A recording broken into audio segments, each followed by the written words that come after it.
Good afternoon and welcome. Welcome to Elevate Your Business with Kent Boehm of 9 Business Group. Today we have the joy and pleasure of hosting with us Mark Benning. Mark with Sprout Venture Capital. Welcome, and please introduce yourself and what a good referral or an ideal client is for you.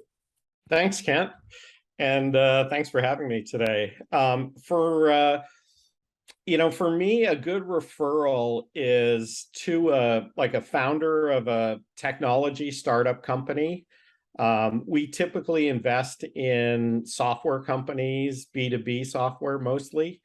And so a company that's in the enterprise software space, B2B, SaaS, anything like that. And we're pretty much industry agnostic. So, across a range of different industries is fine. Okay. I thought everything had been solved in the software business space. Is there really people making new and better ERP? I mean, I got a client who's in the ERP space. So are there people out there looking for new and better ways of creating ERP software? I thought SAP and Acumatica had the world's problem solved. No, it's actually interesting because those companies are more legacy software providers. There's been a big shift where software has moved into the cloud. And so there are a lot of new companies that are doing cloud-based software like Snowflake, like, I don't know, I could name a whole bunch of them, but basically the technology has shifted. And so SAP is actually seen as a legacy player rather than a new technology developer. Interesting. So bizarre. Can you give the audience a quick definition of what's the difference between angel investing and venture capital funds? Yeah, I think it comes down to a couple things: size and stage. So for angel investors, they tend to invest smaller amounts. So they write smaller checks, up to maybe, 100,000 in total or a couple $100,000 in total. And that might mean 5 or 6 people got together and put in checks ranging from 20K to 50K a piece. The other thing is the stage of the company they're investing in tends to be a lot earlier. So, for angel investors, they might be willing to take a risk on a company that maybe only has a MVP, a minimally viable product, and has just entered the market. So they don't have a lot of sales yet or revenue or customers, but they see the vision of the founder and they're willing to back that founder. So they more invest on intangibles, and there tends to be less diligence because the company hasn't been around very long for them to do on that startup company. Okay. So I think you've alluded to, but maybe we can elaborate here. So it sounds like raising money or funds is slightly different at different stages of growth within a business. So startup, minimal viable product, then you have stage 2. I'm sure you guys have industry terms you put on them where you're kind of got some revenue. There is proof of concept. There's revenue coming in, and then funds that would be used for scaling or then for taking profit. What would be those? Now, there's no, I'm assuming no set of rules, but there's probably some loose guidelines as to kind of what those revenue models look like at the various stages. Can you share some of your experience and kind of where the different funding options fit within revenue models of existing businesses? Sure. So it typically starts with the founder investing his own time or money into the project. And so it may be something that they would put $10,000, $20,000 of their own money in to get it off the ground. The next stage is really what's called friends and family funding. So that's where you reach out to, close friends, maybe a wealthy uncle, other family members that can perhaps invest, 30, 40, 50K into the business to get it where it can start developing the minimally viable product. After that is the angel category, which we talked about previously. That's, taking a company from an MVP to maybe a finished product and actually getting to, getting some customers and some revenue going within the business. And that angel round might be anywhere between 100 and a couple 100,000 altogether. The stage after that is where we come in as Sprout.vc. That VC, the venture capital round, we like to see companies that have what's called some product market fit. They have some revenues from customers. They have maybe paid pilots, but there's some evidence that the market needs the type of product that they're offering. And so that's where we come in and we help, we'll fund anywhere between a few 100,000 up to say $1 million in total with other venture groups, and be able to take that company to that growth stage where we help them grow their revenues and get more customers. And Is then there... the last, Sorry, go ahead. sorry. The No, last it's okay. stage I was is going to sort the of, next question, so finish. yeah, no, is growth investing, where a company can get to almost a level of profitability. And then there's a class of venture capitalists that invest at that growth stage to really help the company accelerate its growth. Cool. None of that sounds like traditional banking. So how does the venture capital angel investing world sit compared to quote unquote traditional business banking? And how are they approached differently? I'm assuming by the entrepreneur looking to get some funds. Yeah, I think it's really a distinction of what direction you're looking. So a venture capitalist likes to look forward into the future and imagine what this company could become. And that's what they're investing on, is that future vision and being able to realize that.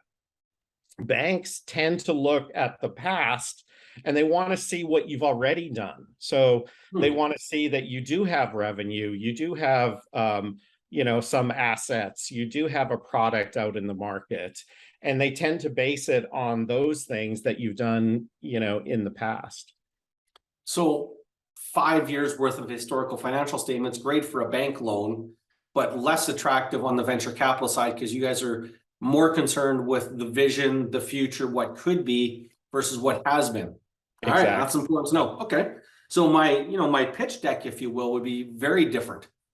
My pitch deck to one of the bank is really about stability, concept, proven revenue, profitability. The pitch deck to a venture capital is really about blue sky thinking. Here's the vision. Here's what could be.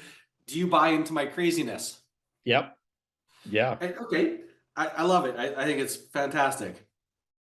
Has there been a shift change in the last 5 to 10 years in venture capital funding and what venture capital in companies are looking to invest in? Yeah, I would say definitely. It's sort of a yes and no answer in some ways. So the people change over time in venture capital. You get technology changes where, like I mentioned earlier, cloud computing is now replacing desktop and, server-based computing. So those are things that do change. What doesn't change as much is the investing process. So, you're trying to tell an investor what you're planning to build and what you can build if they invest money in your company. And, that process is fairly similar and has stayed pretty consistent over the last 5 to 10 years.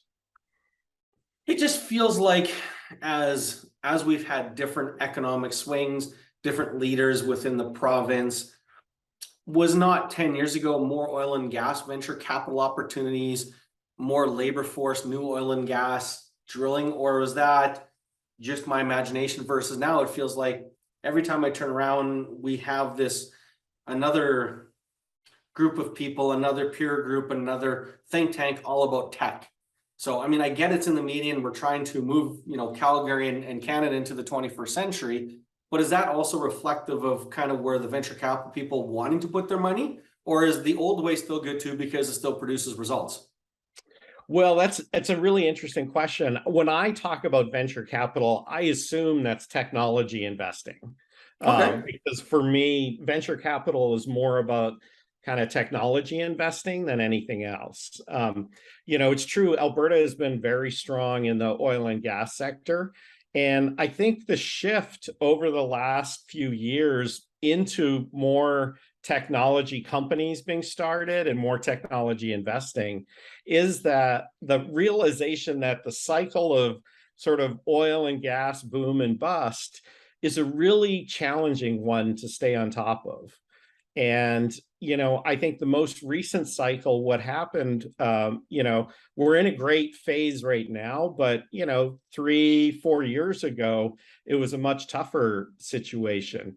And a lot of people, I think, left the oil and gas industry and moved into the tech sector for more stability and more of what the future is going to bring us. Well, So I I think think that's one of the shifts that's happened. for sure. I think the other thing that I've seen in my 15, 20 years here in Alberta is the cycles are getting shorter.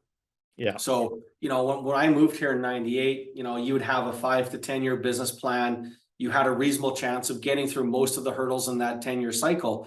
Well, now we're seeing, economic swings that are lasting 24 months in oil and gas, where it's Yeah. all in, quote unquote, falls out, and you maybe have a 30-month run. Whereas 10 years ago, you'd have a 5 or 6 year run. You would have a chance to gear up, put the hardware on the ground, staff it, and then sustain it for a while. So yes, I think to that point too is also looking at the changing needs of the world. How are your, complete side note, how are your investments doing with staffing? Every time I turn around, I talk to somebody in the tech world and their challenge is not enough good bodies. How are your clients and your companies managing what I'm seeing as a labor shortage? Good question. I think that most of our companies are actually doing quite well. One of the silver linings that came out of COVID was the whole notion of remote work. So we've given guidance to all our companies that you're looking for the best person possible for the job. Even if your company is located in Calgary, your search area should not be limited to Calgary. You should be looking in Vancouver, in Edmonton, in Silicon Valley, in Texas, wherever you can find the best person for the position, that's who you should be hiring. And so that's really opened up, for a lot of companies, the possibility of hiring from anywhere. It might be even India or China, where they're hiring good engineers, and they're able to work remotely now and provide real benefit to the company. Fantastic. Do you have a top list of 3 to 5 things of not to do when approaching a venture capital? So those stories that you go and reminisce with your friends and colleagues about after beers when you are having a beer and it's kind of like, can you remember this guy, or can you believe this guy did that? So what are those bad stories that we as entrepreneurs need to avoid giving you the beer stories and the beer conversations to share with your family and friends? Yeah, I like that question. It's I think one of the biggest ones is never say you have no competition, because you either have competition and you just don't know about it, which kind of makes you look foolish and somewhat ignorant, or there is no competition because there's no market for what you're trying to do. Nobody wants to go into that sector. So either one of those is a bad reason for saying if you have a good idea, there's got to be competition out there for it, and you should welcome it, because other people are looking at the attractiveness of that market and saying, hey, I'm going to try to start a business focusing on that and solving that problem. All right. So is that also hold true when you're trying to create a sector or niche? Or are you trying to create a sector niche where, say, Uber, I guess the competition would still be status quo in the taxi company world? But Yeah. it's really entering and creating a niche all by itself. Is that still competition when you're creating something new where there was, what's the word, apathy before? Well, I think you want to be able to sort of point to what people do today. And there's always some alternative that they're doing today. Okay. And you want to say, all right, today people are using taxi cabs and it's inefficient, it's expensive, it's inconvenient. We're going to create something better than that. Those are the kind of pitches we like to see, because it starts grounded in a real economy, a real business that's making money. And that startup wants to sort of pull pieces of that profitability away from that existing market and create something new. So those type of new creations we love to see. When someone comes in and says, they try to pitch us an idea that there is no competition for, we're skeptical that there's even a market then for that people are willing to pay something for it. Is that the equivalent of the sports analogy? He's the best NHL goalie not in the NHL right now? Probably because he's probably not in the NHL right now. Exactly. Yeah. No, it's Okay. a good analogy. Okay.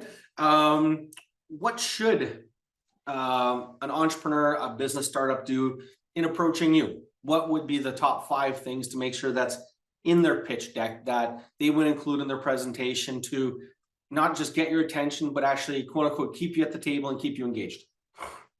Yeah, I think a key one for me is to be visionary. I mean, you need to tell me what you could do with the money that we could give you and what you could realize in 5 years, 7 years, 10 years if you had this investment. So that's a really critical one, is to paint the vision of the future for me so that I can buy into it and help you build that as an investor. The other one is really listen to the feedback that you're getting. VCs are notorious in some ways for never saying no outright, but they'll word it in such a way that they're still not going to give you the money, but there is valuable insight in some of the feedback you get from them, and definitely try to listen to that and apply that if you can. Another one is be prepared for the questions. When you come into us, know that, we've probably seen 100 pitches that month. So we're really good at asking questions about what's missing, or, what's the competition doing? What is, your business model? I mean, a lot of the basic stuff you should be prepared for and ready to answer questions. And then I'd say the other really important one is, if you during the meeting promise to do something or send us more information or follow up with something, make sure you do that as quickly as possible, because our desks, have constant flow of new business plans coming across them. And it's easy to forget yours. But if you're the one that follows up right away, that closes the loop, that does what you say you're going to do, that's noticeable and recognizable, and you're likely to get more attention from us that way. I want to ask the question. You don't have to answer it, but I'm dying to know, and I think it's helpful for the audience. In reality, how many pitch decks do you get in the course of a week, a month, or a year, just to help give these entrepreneurs an understanding of what type of competition is out there and trying to get the attention of a venture capital fund? I would say I get, a pitch deck a day. Ooh. Just myself, either through email, through our website, or through a referral from somebody I know. So, if you're sending us your pitch deck cold, it's going to be tough to get much attention. You should always try to get a warm introduction to an investor or a venture capitalist if you can. So we're gonna make that number 5 on the list of things to do. Make sure it's a warm introduction. Yeah, no, that's a great one too. Okay, cool. How long have you been in the venture capital world, and what was your life before? So I spent about 20 years in Silicon Valley and started 4 companies over that period of time, all software companies that were, raised money from investors. So I've been on the other side of the table as a founder and entrepreneur. So I know what it's like to go through trying to raise money from investors. So I did that, and then I did angel investing for a few years. And about 5 years ago, I moved back up to Edmonton here, where I'm based, and we started. With a couple partners, started Sprout Fund, and we saw the need for more seed capital in Western Canada, and that's what led to the formation of the fund. And then recently, we did a first close on a second fund of $10 million, and we're now investing that across Western Canada. Is it appropriate for you to share how that works? I want to know, I'm curious, I think I have understanding, but what you just said, I think is a critical part for people, even outside the entrepreneurial space, to understand how a venture capital fund works. Can you elaborate and share a little bit more on kind of, because it sounds like to me, you walked across the street, found some 10 new buddies, and they gave you some money, now you're investing on their behalf. But it's probably a little more serious than that. So maybe walk through the general public as to kind of how that works. Sure, it's a lot harder than that too. We spent almost a year, I'd say, raising our first fund 4 years ago, and that was only $1 million.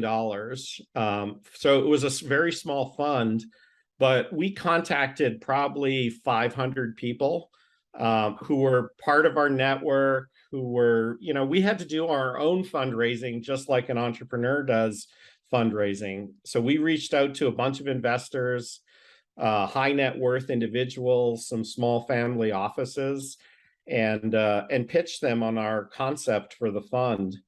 And that took about a year for us to raise that first $1 million. And then I'd say about a year ago now, we started raising our second fund. And I'd say it took us about 9 months altogether to raise that $10 million for that second fund. So But go ahead. Sorry.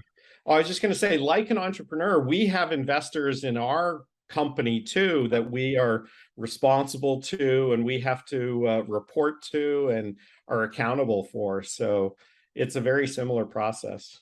So in a mature state, would Sprout Venture Capital, Sprout.vc, or a similar company after 10, 15 years have multiple funds that have been fundraised for? And is each one then a separate entity, like a mutual fund that has a group that has money that's been put in, that money's been allocated for certain types of investments? As those investments mature, then the money can get reinvested. But your point, you're on a second raise now of 10 million, which may have the same investors from the first one, might have new ones, but there's a larger dollar amount. And so that is going to be deployed in a similar way, but with a whole new set of investments. Yeah, that's correct. The only thing I'll correct you on is we don't reinvest the money. So what we do is we invest it in companies. As those companies either go public, they get sold in an acquisition, or they might refinance and pay out the earlier investors. We give that money back to our investors, and that's how they get their return on the investment they made. So it's possible that after 10 years, you could have 5 funds on the go. Typically, it takes, at least 3 to 5 years per fund. So it might be closer to 3 funds, but yes, that's how it works. And so I guess the correction for me, and I appreciate that, is it's, I think about venture capital funds before. I was always kind of thought it was high net worth individuals who kind of deployed their own capital. But it's not, to your point, it really is a business with anywhere from 1 to 5 individuals at the helm who have a vision of how to deploy the funds, raise the money, but then work with the entrepreneurs to help them grow and get a return on that investment for the greater good. So it's not just Johnny Q who's got $40 million deciding to play around with it and sprinkle around. It's more like, no, we have a purpose. These are the this is the game plan. These are our target clients. This is the ideal investment. And this is the process we have to filter and onboard the candidates for funding. Yep, that's exactly right. We have a pretty rigorous due diligence process we go through in looking at companies we invest in, and then we're very active helping them build their business and grow their business after we make the investment. Cool. How do you do that? I'm a business coach. I think I know everything about growing businesses. How do you guys do it? In many ways similar to what you do. So we work with the entrepreneur and the founder very closely.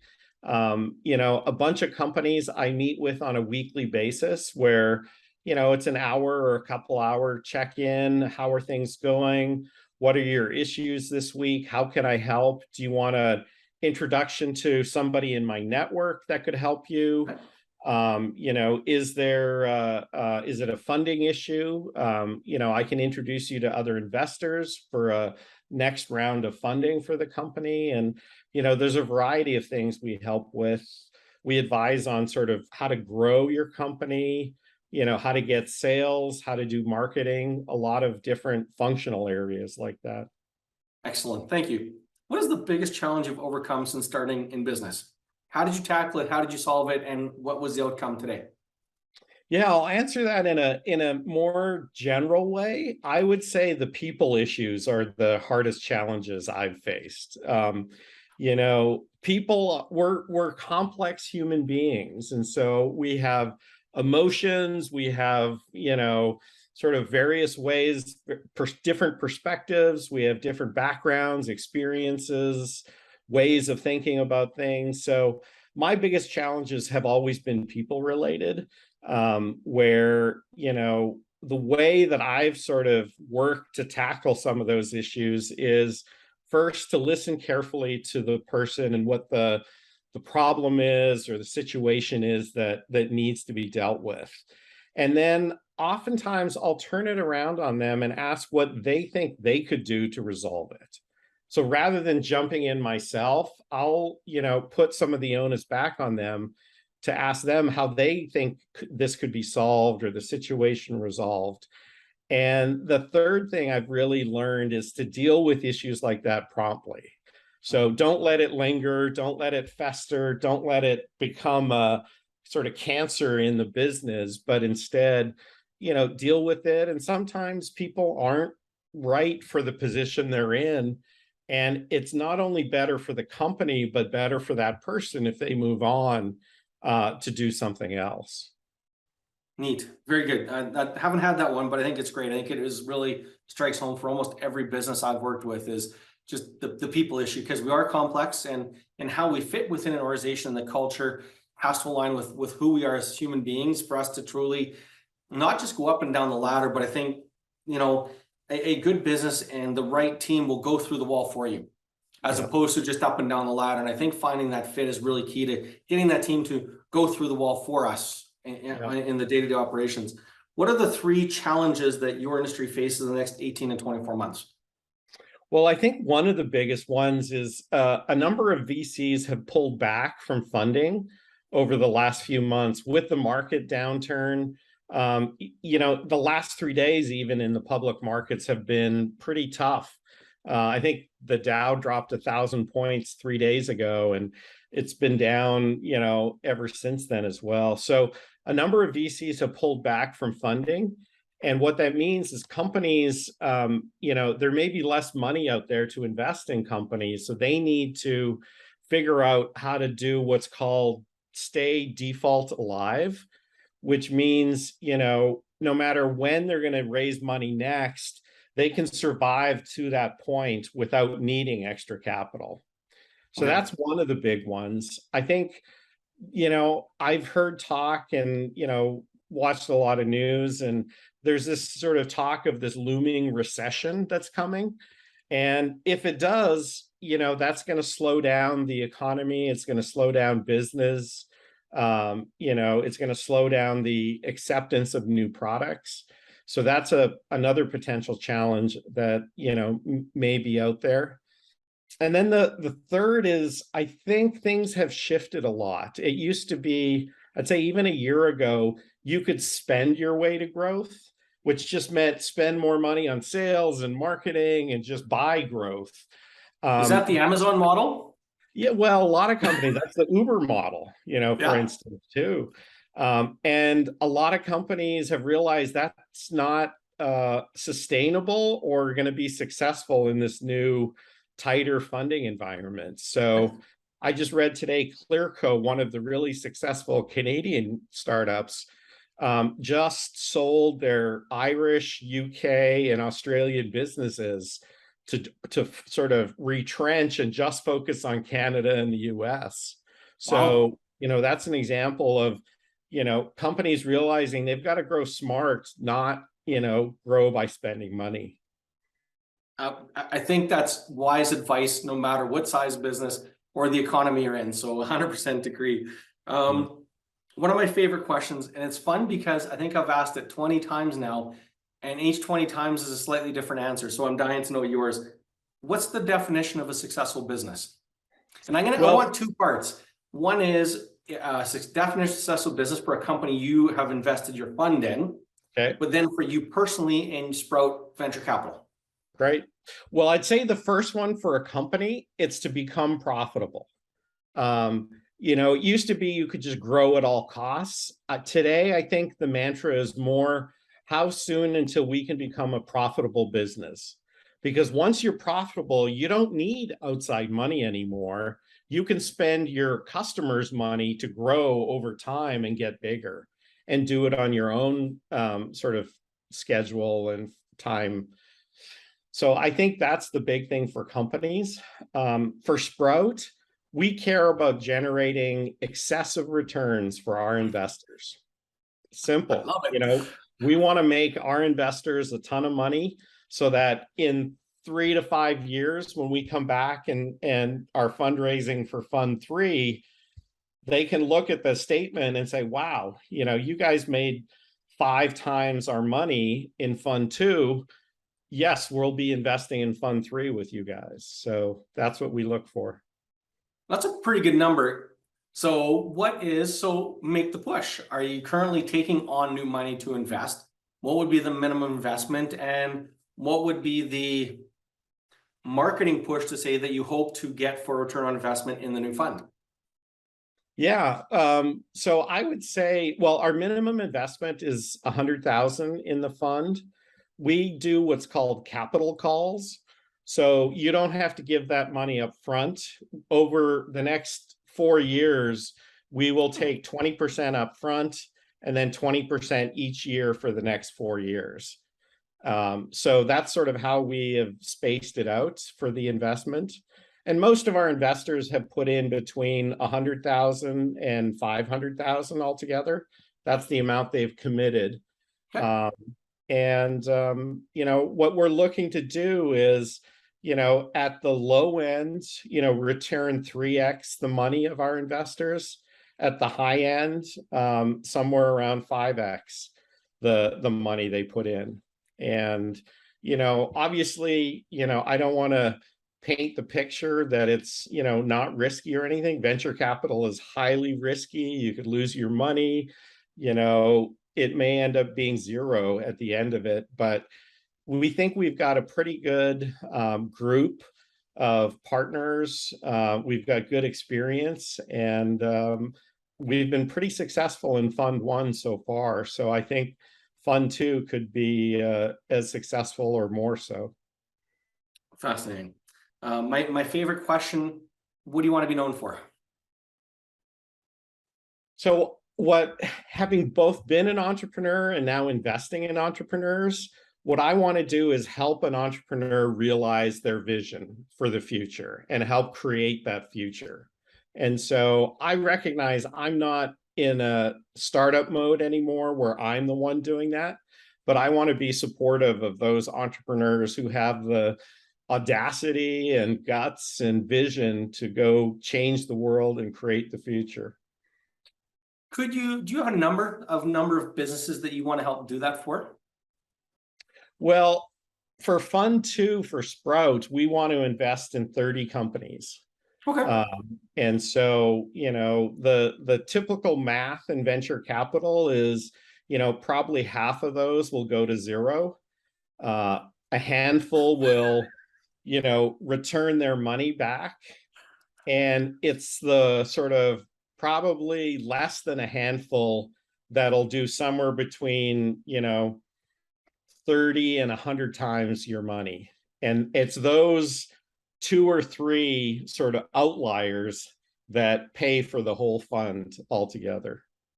So really you are looking for, summary 10 to 20% of total companies you invest in to kind of be the juggernauts, to be the trendsetters, to really go out there and make the change. So in the next decade for you, if you had 30 companies that you help do that, would that be a great number for you? Oh, that'd be excellent. Yeah. Yeah. Fascinating. For those who make it all the way to the end, please tell the listeners where to get more information and where to find you if you're going to be so gracious to take all the people out there wanting to send you pitch decks. So where can we find you? Sure. The easiest way is go to Sprout.vc And on our website, there's sort of an explanation of what we look for in an investment. And then you can send an email to info@Sprout.vc, and that'll go through our process where we'll respond to you and ask you any further questions, ask you to possibly send a pitch deck to us so that we can review it. And then if all works out, make an investment. Cool. Thank you very much, Mark. You've been great with your time. The explanations were clear and concise. And I'm definitely looking forward to not just sharing the video in its entirety, but there's definitely 5 or 6 segments I think that we can cut out, if you will, and share in pieces, because I think they stand alone by themselves. So again, thank you very much for your time. Greatly appreciated. Great. Well, thanks for having me, Kent. I enjoyed it. Take care. All right. Bye. Bye.